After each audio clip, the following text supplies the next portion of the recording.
Hello everyone, this is Dhirendra Gupta and you are watching me and your channel. तो आज मैं आप सबको टारगेट के ऑब्जेक्टिव क्वेश्चन जो एक्सरसाइज 6 में दिए गए ट्रायंगल्स अर्थात त्रिभुज त्रिभुज के ऑब्जेक्टिव क्वेश्चन का सॉल्यूशन करेंगे क्लास 10 के, और ये 6 एक्सरसाइज में है। तो ये टारगेट के ऑब्जेक्टिव क्वेश्चन को ले रहे हैं, तो इसके ऑब्जेक्टिव क्वेश्चन को देखेंगे।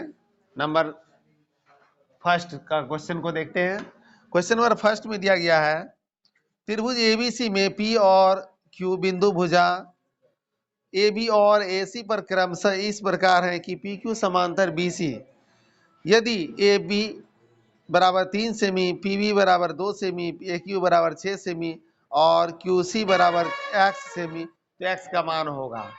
तो यहाँ चित्र नहीं दिया गया है।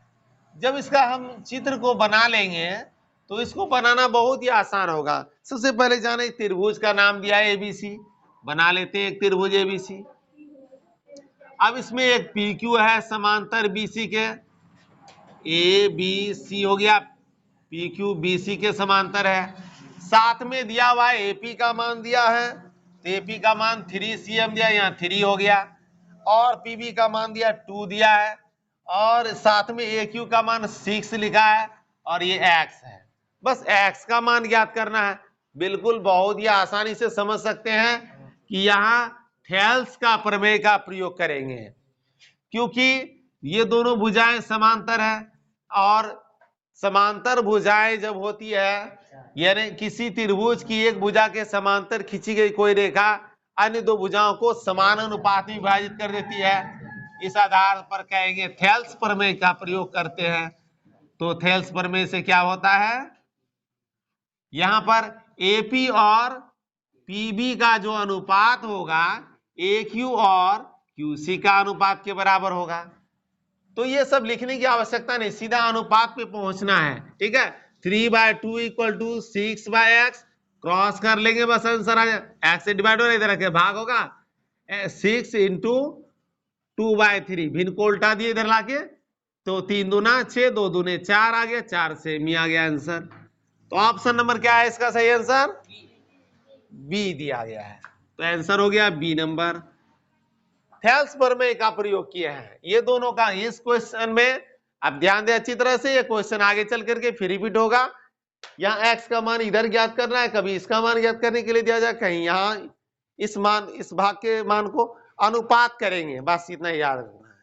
और कभी पूरा एपी का अनुपात एबी के साथ कर दिया जाएगा, तो भी वहां भी इसी नियम का प्रयोग करेंगे, थेल्स प्रमेय का ही प्रयोग करेंगे। ठीक है, नेक्स्ट क्वेश्चन में चलते हैं। Second question, question number second दिया है दो समरूप त्रिभुज के क्षेत्रफलों का अनुपात 9:4 है, तो उनकी संगत भुजाओं का अनुपात होगा। तो यहां दिया गया क्या है, क्षेत्रफल का अनुपात। तो एक रूल से अच्छी तरह से पता होगा, क्षेत्रफलों का अनुपात संगत भुजा के अनुपात के वर्ग के बराबर होता है। तो क्षेत्रफल प्रमेय के नियम को प्रयोग करेंगे। ठीक है, तो संगत ऊंचाइयों का अनुपात दिया है, संगत ऊंचाइयों का अनुपात क्या होगा, तो संगत ऊंचाइयों का अनुपात क्षेत्रफल के अनुपात का ओवररूट कर देते हैं। ओवररूट कर देंगे, कितना दिया है 9:4, 9/4 हो गया। 9 का 3 होता है वर्गमूल और 4 का 2 होता है, इस तरह से 3:2। आंसर नंबर कौन सा होगा, बी नंबर होगा। ऊंचाइयों में भी यही होता है जो संगत भुजाओं के अनुपात के बराबर होता है। ठीक है, तो आंसर नंबर हो गया बी। नेक्स्ट क्वेश्चन देखते हैं, यहां ध्यान रखें अच्छी तरह से, क्षेत्रफल यदि निकालना हो क्षेत्रफल का अनुपात तो स्क्वायर करना पड़ता है, और क्षेत्रफल के अनुपात से यदि ऊंचाई का अनुपात संगत भुजाओं का अनुपात निकालना हो तो ओवररूट करना है। बस यही पॉइंट को याद रखें हमेशा। नेक्स्ट क्वेश्चन नंबर 3 में चलते हैं। त्रिभुज दिया है पी क्यू आर, यदि पी क्यू स्क्वायर बराबर P R square plus R Q square, तो त्रिभुज का कौन सा कोण समकोण होगा। अब आप समझ ले क्या करना पड़ता है इसमें, बिल्कुल आसान सा काम है। पहले लिख देते हैं क्या दिया हुआ है, P R square plus R Q square. यहां पर अच्छी तरह सब समझ सकते हैं, ये भुजा है कर्ण, ये है कर्ण, और कर्ण होता है समकोण त्रिभुज में सबसे बड़ी भुजा। तो बड़ी भुजा का समूह कौन होता है? समकोण। ये रहा पी क्यू नाम बैठा दिए, तो पी क्यू के बाद आर तो यही आएगा। तो बड़ी भुजा का समूह कौन होता है? बड़ी होती है। इस आधार पर ये समकोण त्रिभुज है, तो 90 का एंगल ये हो गया, अर्थात आर कौन होगा? आंसर, आंसर हुआ आर। आर कौन सा ऑप्शन में दिया गया है? सी नंबर में। ये हो गया answer number C. Next question को देखते हैं, क्वेश्चन नंबर 4। क्वेश्चन नंबर 4 में दिया गया है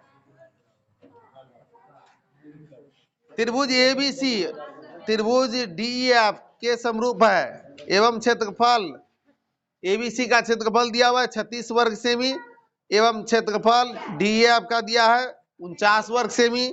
दोनों त्रिभुज के संगत भुजाओं का अनुपात। तो अच्छी तरह से अभी इसके पहले के क्वेश्चन में बता चुके हैं, संगत भुजाओं का अनुपात क्या होगा? संगत भुजाओं का अनुपात होता है क्षेत्रफल का अनुपात होगा। क्षेत्रफल पहला का होगा और दूसरे का क्षेत्रफल का अनुपात कर देंगे, ओवर रूट कर देंगे।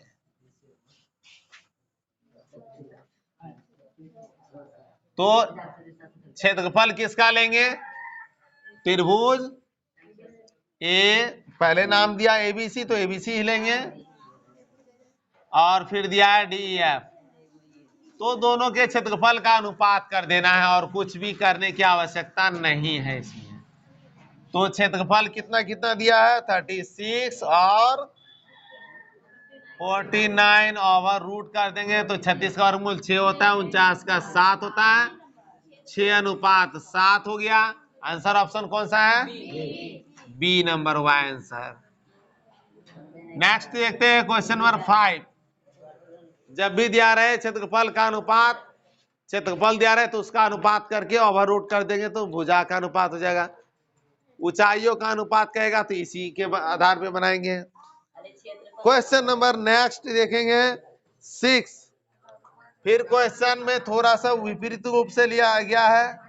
अब पूछा गया ए बी स्क्वायर, एक त्रिभुज दिया है जिसमें लिखा है ए बी स्क्वायर बराबर बी सी स्क्वायर प्लस सी ए स्क्वायर।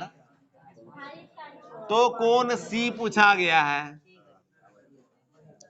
अब जान ले, यहां एक त्रिभुज दिया है जिसमें एक भुजा का वर्ग अन्य दो भुजाओं के वर्गों के योग के बराबर है, तो यह त्रिभुज है समकोण त्रिभुज। कर्ण स्क्वायर बराबर लंब स्क्वायर जोड़ा आधार स्क्वायर। क्वेश्चन नंबर 5 छूट गया है। अच्छा ठीक है, क्वेश्चन 6 को ही बना देते हैं। अब लिख दिया तो इसको बना देते हैं। ये क्वेश्चन नंबर 6 में दिया गया, 5 इसके नीचे सॉल्व कर देंगे। ठीक है, तो देखते हैं इसमें कर्ण स्क्वायर बराबर लंब स्क्वायर जोड़ आधार स्क्वायर दिया हुआ है। अब कर्ण का मान क्या है? कर्ण का मान ए बी दिया है कर्ण, तो अब एक समकोण त्रिभुज बना लेते हैं। यहां हो गया ए बी, हो गया कर्ण, तो ये भुजा होगा सी, और कर्ण के सामने वाली भुजा होता है लंब अर्थात 90 डिग्री। तो ये हो गया कोण सी का मान क्या हो गया? 90 डिग्री। कोण सी बराबर 90 डिग्री। आंसर नंबर क्या होगा? डी, बी है। नेक्स्ट देखते हैं क्वेश्चन। इसके पहले के क्वेश्चन 5 नंबर का क्वेश्चन छूट गया था, उसको लेते हैं फिर से। दो समरूप त्रिभुजों के क्षेत्रफलों का अनुपात दिया हुआ है, संगत भुजाओं का अनुपात निकालना। अभी अभी दिखाए थे, संगत भुजाओं का अनुपात के लिए क्षेत्रफल का अनुपात कर ओवर रूट करते हैं, तो यहां कर लेंगे ओवर रूट कर देंगे। इसके दिए गए मान क्या क्या है? 25 और 64 का ओवर रूट कर देंगे। 25 का वर्गमूल 5 हो गया और 64 का 8 हो गया। 5 अनुपात 8। ऑप्शन नंबर कौन सा होगा? सी दिया गया है। यहां ध्यान रखना एक बात की आवश्यक है कि मान विपरीत ना रखे। जिसके अनुपात पूछा जाएगा बस उसी के अनुपात में जिसका मान पहले नाम दिया जाएगा उसका मान पहले लेना है। यदि मान को विपरीत करेंगे तो क्वेश्चन गलत हो जाएगा और इसका आंसर भी गलत हो जाएगा। ठीक है, ये है क्वेश्चन 5 और 6।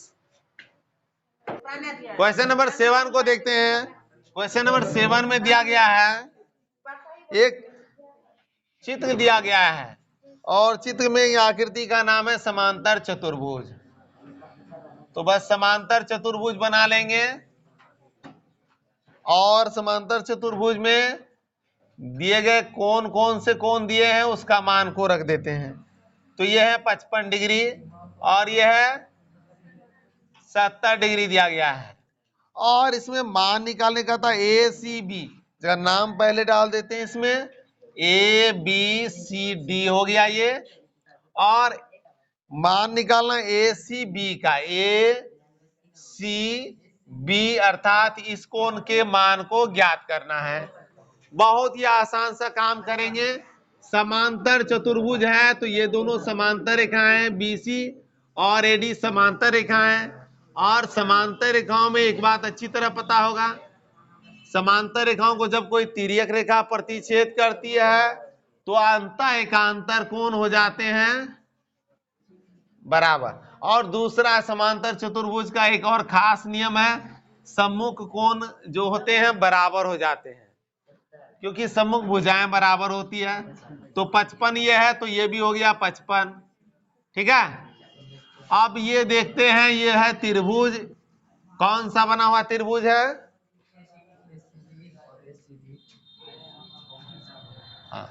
एक ये त्रिभुज के रूप में परिणत हो गया है तो ये 55 हो गया। अब ये त्रिभुज के तीनों कोण का योग कितना होता है? 180। उस आधार पे दोनों को प्लस करके माइनस करेंगे तो कितना आएगा? 180 में कोण निकालते हैं, कोण CAD को निकालते हैं तो क्या आता है? 180 में माइनस कर देंगे 55 प्लस 70 को प्लस करके तो कितना आता है? 7 5 12 125 आ गया ना, 55 आ रहा है, 55 डिग्री आता है। तो इस तरह से ये कोण हो गया 55 डिग्री। अब जैसे इसमें क्रॉस करके 55 हो गया तो इधर का मान क्या होगा?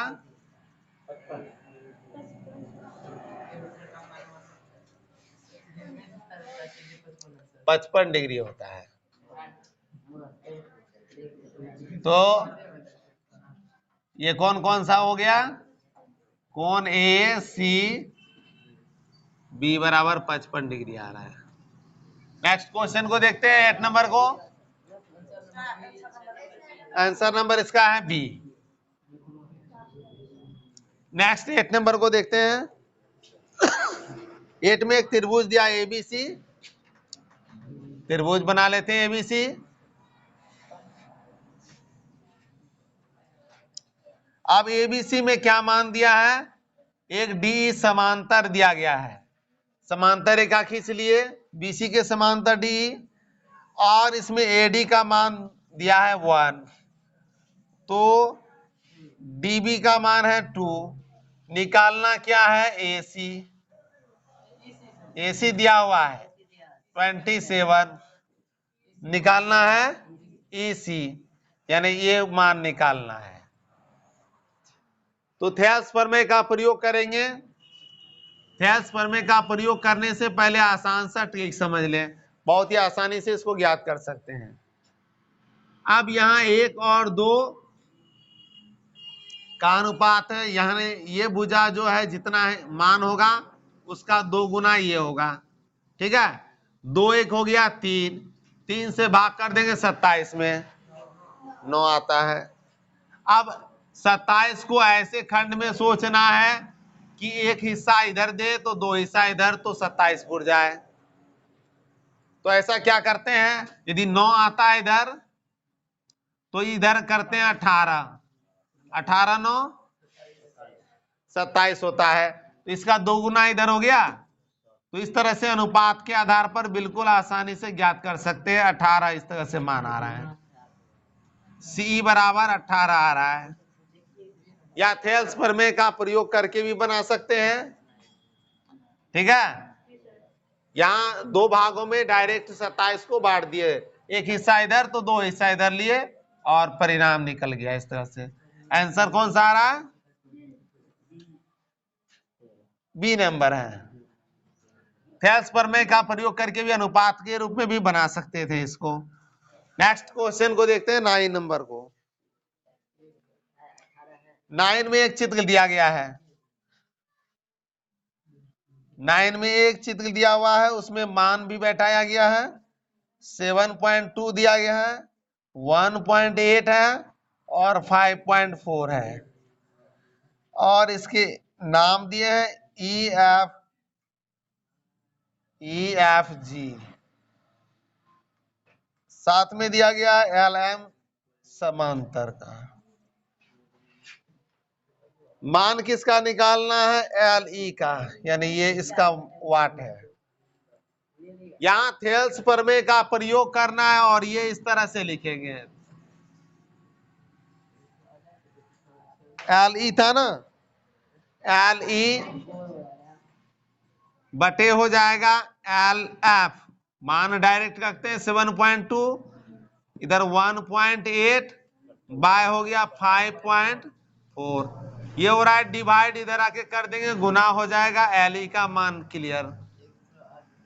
1.8 बटे 5.4 गुना 7.2। दशमलव को हटा देंगे, कैंसिल, 18 54 आ गया। 3 से कटा देंगे, 3 दूना 6, 3 चौक 12, 2.4। इस तरह से आ रहा है आंसर 2.4। आंसर नंबर कौन सा है? 2.4 आया। आंसर नंबर बी है, बी दिया गया आंसर नंबर। ठीक है, क्वेश्चन नंबर 10 को देखते हैं। क्वेश्चन नंबर 10 में दिया गया है एल समांतर एम, एक दो समांतर रेखाएं और तिर्यक रेखा एक प्रतिच्छेद कर रही है। मान दिया 4a प्लस 40, इधर दिया है 3a प्लस 60।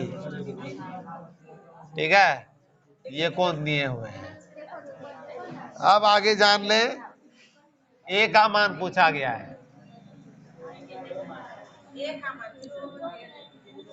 तो ये दिए गए जो है तिर्यक रेखा के एक ही ओर के हैं संगत कोण। संगत कोण क्या होते हैं? बराबर, इस आधार पर होता है 3a plus 60 equal to 4a plus 40। Cross कर लेते हैं, 3a में से 4a को माइनस कर लेते हैं, 40 माइनस 60 हो जाता है। Minus A equal to minus 20 आता है, माइनस कैंसल हुआ तो ए का मान हो गया 20 डिग्री। 20 ए का मान आ रहा है। ऑप्शन कौन सा दिया गया है? 20 degree, option number C. Answer हो गया सी नंबर। यस, कौन सा नियम प्रयोग कर रहे हैं? संगत कोण, संगत कोण से। ठीक है, संगत कोण बराबर होते हैं। नंबर 11 में क्वेश्चन दिया है किसी त्रिभुज के दो कोणों का योग तीसरे कोणों के बराबर है। यदि दो कोणों का अंतर 50 डिग्री है तब तीसरा त्रिभुज के कोण है। तीनों कोण क्या होंगे? कंडीशन में मान लेते हैं एक कोण को x, दूसरा को y, तो x प्लस y, दो कोणों का योग तीसरे कोण के बराबर, ये है तीसरा कोण। और अंतर कह रहा है कि x और y में अंतर कितना का है? तो दोनों कोणों का अंतर दिया है 50 का। अब ऑप्शन में सीधा चले आते हैं। 45 90 लिखा हुआ है ए में। बी के ऑप्शन में चले आते हैं तो दिया है 20 70 90 दिया है। सी में देखते हैं तो 40 70 और 70 लिखा है। नंबर डी के ऑप्शन को देखते हैं तो दिया 20 60 और 100। आवश्यकता नहीं है समीकरण बनाने की। दो छोटे कोण को जोड़ने पर तीसरा के बराबर किसमें होता है वो देखते हैं। 45 45 90 ये इसमें बराबर हो रहे हैं, 70 20 90 इसमें भी बराबर हो रहे हैं, और ये छोटे कोण क्या बड़े कोण दो दो बराबर हैं, तो इस स्थिति में ये नहीं हो रहा है। और 60 20 80 होता है, यहाँ 100 दिया, ये भी बराबर नहीं हो रहा है। तो दो ऑप्शन तो गलत हो गए, पहले ही क्लियर कर दिए। अब बारी आती है कंडीशन सेकंड को चेक करने का। चेक करते हैं x माइनस वाई, यानी दो छोटे कोणों में अंतर है 50 का, ये दोनों छोटे कोण बराबर हैं, तो ये भी कैंसिल हो गया। ऑप्शन संतुष्ट कर रहा है, 20 और 70 का अंतर देखते हैं 50 का होता है, तो आंसर नंबर बी ही करेक्ट हुआ, आंसर बी नंबर। इस तरह से बिना सॉल्व किए ही ज्ञात कर लेंगे। नेक्स्ट क्वेश्चन देखते हैं नंबर 12 को। क्वेश्चन नंबर 12 को देखते हैं। क्वेश्चन नंबर 12 में दिया है एबीसी एक त्रिभुज है और इसमें बीसी के समांतर डीई है। ए बी सी हो गया, ये समांतर डीई दिया हुआ है, मान क्या क्या दिया हुआ है उसको रख देते हैं। तो बीसी का मान दिया 8, ठीक है, डीई का मान पूछा गया है, तो डीई निकालने के लिए कहा गया है, ठीक है। तो अब ध्यान दें, यहां पर ये त्रिभुज की कौन सी स्थितियां हैं,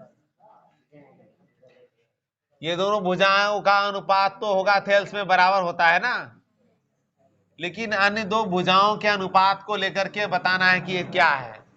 तो दोनों त्रिभुज के क्षेत्रफलों का अनुपात के आधार पर की पहुंच सकते हैं उसके संगत भुजाओं का अनुपात में। तो मान दिया हुआ क्या क्या है इसमें, केवल 8 दिया हुआ एक भुजा और दूसरे का अनुपात निकालना है।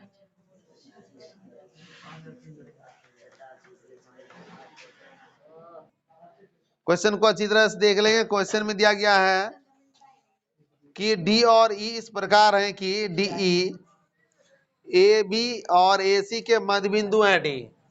तो ए सी का मध्य बिंदु है ई और ए डी का ए बी का मध्य बिंदु है डी। तो जब मध्य बिंदु है तो दोनों को बराबर भाग में बांट रहा है, इस तरह से हाफ कर रहा है। तो यहाँ यदि 8 सेमी है, ये बड़ी वाला मान भुजा का मान 8 होगा, तो इस भुजा का मान इसका आधा होगा यानी 4। इस आधार पर डी का मान क्या हो जाता है, 4 होगा, क्योंकि अनुपात यहाँ आधे का अनुपात में आ रहा है, इसलिए आंसर नंबर कौन सा है, सी। नेक्स्ट क्वेश्चन देखते हैं 13 को। 13 में दिया दो समरूप त्रिभुज के संगत भुजाओं का अनुपात 4:9 है, तब क्षेत्रफल का अनुपात होगा। तो संगत भुजा का अनुपात दिया है, क्षेत्रफल का अनुपात, क्षेत्रफलों का अनुपात निकालना है। तो भुजाओं के अनुपात का वर्ग कर देते हैं, 4/9 जो दिया है संगत भुजा का अनुपात, उसका स्क्वायर कर देते हैं, 16/81, 16:81 कितना नंबर में दिया है, बी नंबर आंसर हो गया। नंबर 14 का क्वेश्चन को देखते हैं। क्वेश्चन नंबर 14, क्वेश्चन नंबर 14 में दिया गया है मान है नंबर 10 के तरह के क्वेश्चन को रिपीट किया गया है, 3D + 50 और इधर लिखा गया है 2D - 20। प्लस है, इस बुक में माइनस है, प्लस है दोनों तरफ, कंफर्म है ना।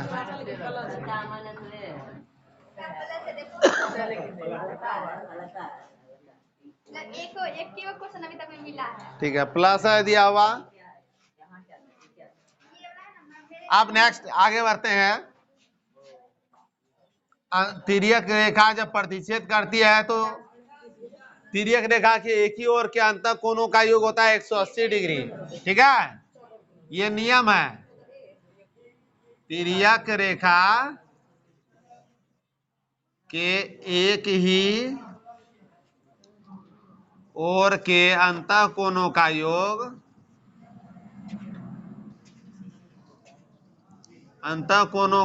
होता है 180 डिग्री होता है। ये पॉइंट याद रखना है सबको, ठीक है।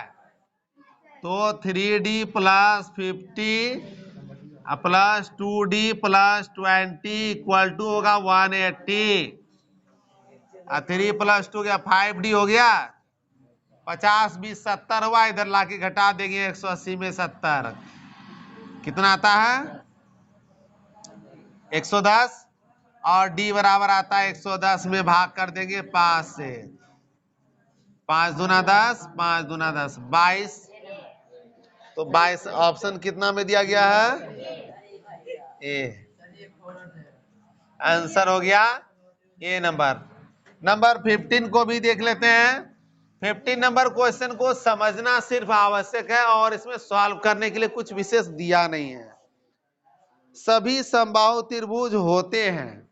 समबाहु त्रिभुज का तात्पर्य अब बना लेते हैं हम दो समबाहु त्रिभुज। पहले ये रहा एक समबाहु त्रिभुज, यानी सभी भुजाएं बराबर कर देते हैं, और ऐसा ही एक बराह जैसा भी बना लेते हैं, ठीक है। इसमें भी सभी भुजा को बराबर कर लेते हैं। अब जरा इनको देखने से पता चलेगा दोनों दिखता तो एक जैसा है लेकिन है बराबर नहीं एक जैसा। तो जब दिखता एक जैसा है मतलब रूप है एक जैसा लेकिन मान बराबर नहीं है, अर्थात इसी को तो कहते हैं समरूप। तो ऑप्शन क्या होगा, इसका आंसर होगा समरूप। तो समरूप ऑप्शन कितना में दिया गया है ए में दिया गया, तो आंसर नंबर हुआ ए। तो ये थे टारगेट के ऑब्जेक्टिव क्वेश्चन का सॉल्यूशन जो चैप्टर 6 त्रिभुज चैप्टर से दिए गए हैं, और ये टारगेट के ऑब्जेक्टिव क्वेश्चन का सॉल्यूशन जो अब नेक्स्ट जो 16 नंबर से बचा हुआ है वो नेक्स्ट क्लास में बताएंगे।